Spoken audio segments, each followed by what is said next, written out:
Hello everyone. Browsing the internet I found a portable console. Its name is SUP and obviously it's a fake console. Its size is similar to a Game Boy and I got it just because it was only a few bucks and I wondered what will be delivered for such a small amount of money. I didn't think twice, my expectations were not high. I just wanted to see what this console is. So let's find out. It's obviously made in China, but on the box everything is written in English. On the side of the box we can see what the packet includes: the console, one audio video cable, one USB cable and the user manual. There are 5 colors available: red, white, black, blue and yellow, and I personally ordered it yellow, but what I see on the box is there's a mark on the blue color, so hopefully it's just a mistake on the box and not a mistake on delivery. I see no seal on the box, so I'm gonna simply open it. Yeah, unfortunately there's no mistake on the box, so even though I ordered it yellow, I got it blue. I don't know why I'm not really surprised. The console lays in a plastic tray and behind it were all the cables included with the user manual. The audio video cable from jack to composite. Obviously the sound will be mono because there's only one red cable for the sound and the yellow is for video signal. However, it's not like such games are stereo, so I don't mind. The USB cable seems to be extremely short and there's no DC adapter inside the box. It's obviously a micro USB and I didn't expect anything else. And there's the battery. It has 1000 mAh and at least in theory this should work for many hours considering the power of the console. The user manual is very basic, but it's not like there's need for something more complex.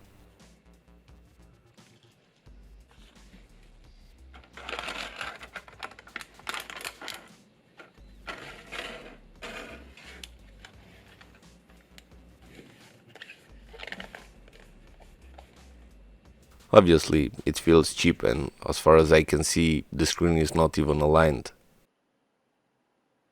The finishing is quite poor. Here is the wheel to adjust the volume. Unfortunately, there's no headphone jack. This is the on-off switch. I see the speaker and pretty much that's it.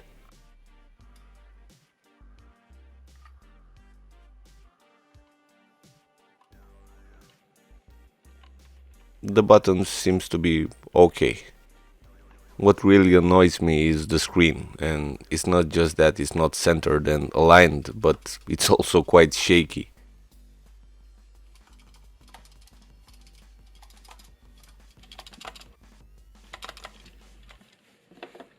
However, let's plug the battery and give it a try.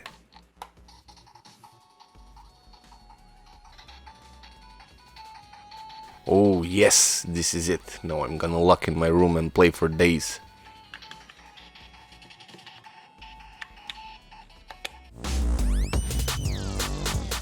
The first option for language I suppose is Chinese, and thankfully I also have English.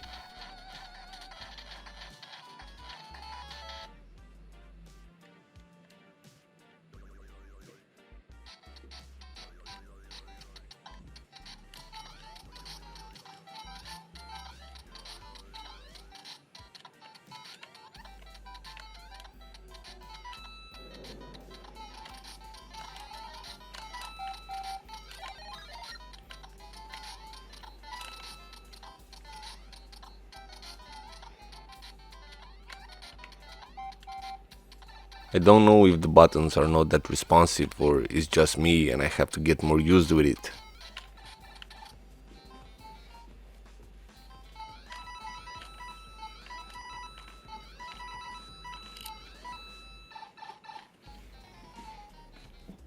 So far so good.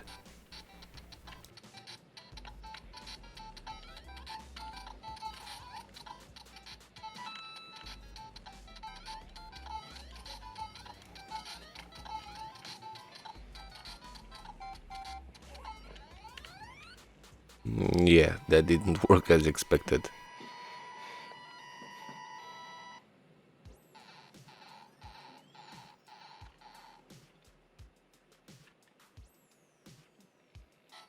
still annoyed by the display not being aligned.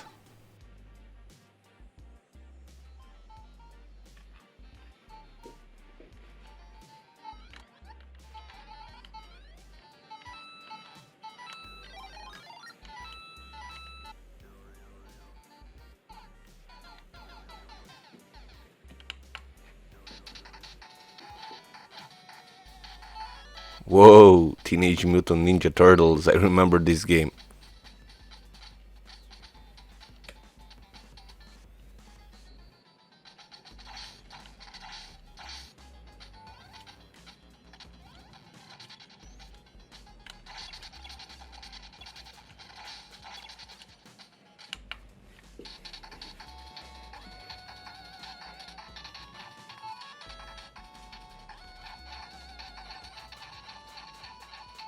There are supposed to be 500 games included, however I think some of them repeat. I didn't do any research before and I really had absolutely no idea what I'm about to get. So far as I see, there are Famicom games for Nintendo Entertainment System dating since 80s. Looking quickly at the list of the games included, I see no Disney game. No Lion King, no Aladdin, no Jungle Book. I remember I loved these games as kid.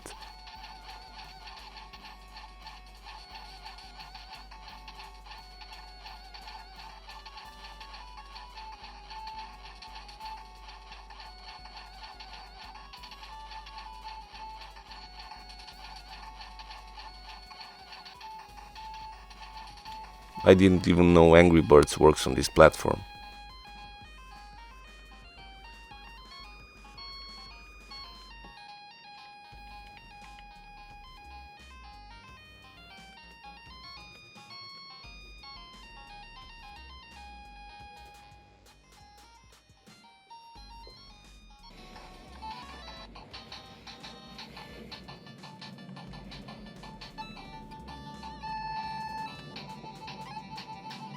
Yes, I remember this game. It was kinda nice.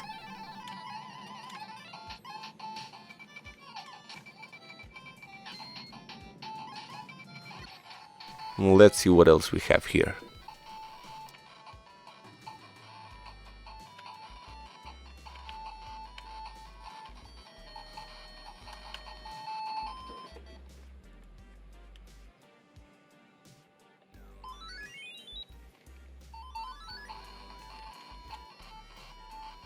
It seems I'm not that good at Street Fighter, or perhaps the difficulty is very high.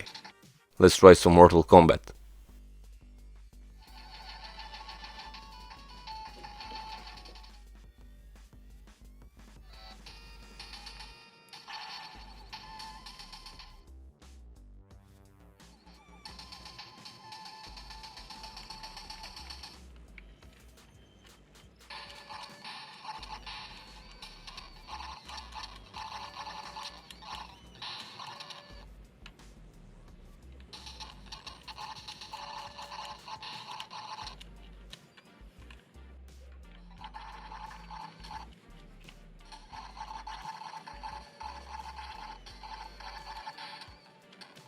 This one seemed to be too much for the console, the D-pad is not responding and the game is even freezing. Let's get back to Mario and let's try 2 players.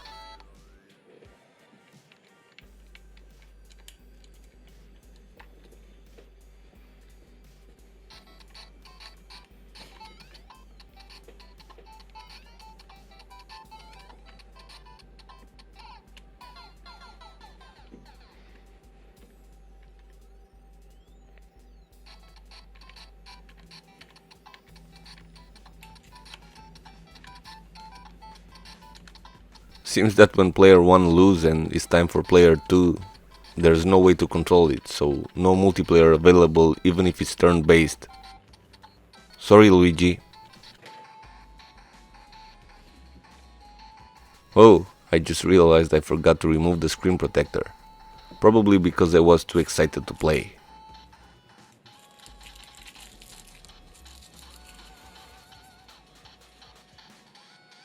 Now it looks way better.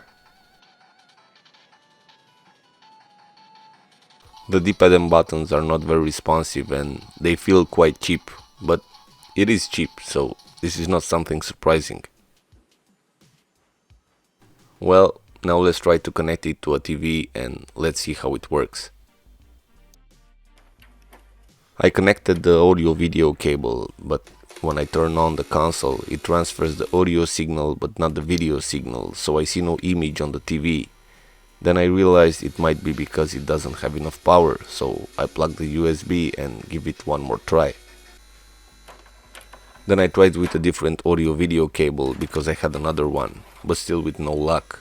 So even though it was advertised as being able to connect it to a larger screen, this is not possible. I don't know if this simply doesn't work or I was just unlucky receiving a console with a broken video output. I couldn't keep myself, so I opened it and inside I found a very basic circuit board with everything soldered excepting the display and the speaker. And I'll be also trying to fix the screen position.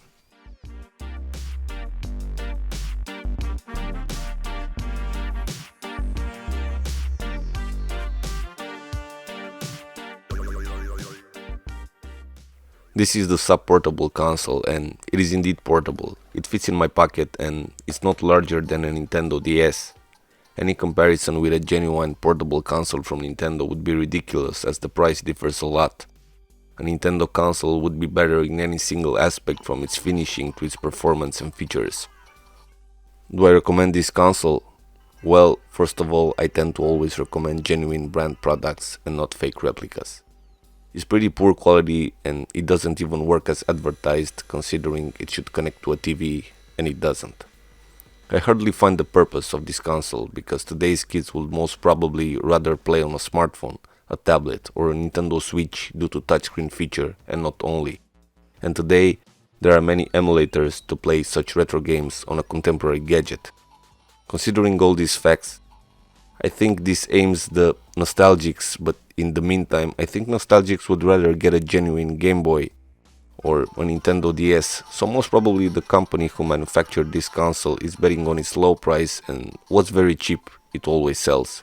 In few words, cheap material, cheap finishing, a decent display, a decent speaker, very few functions and some awesome retro games at a very low price.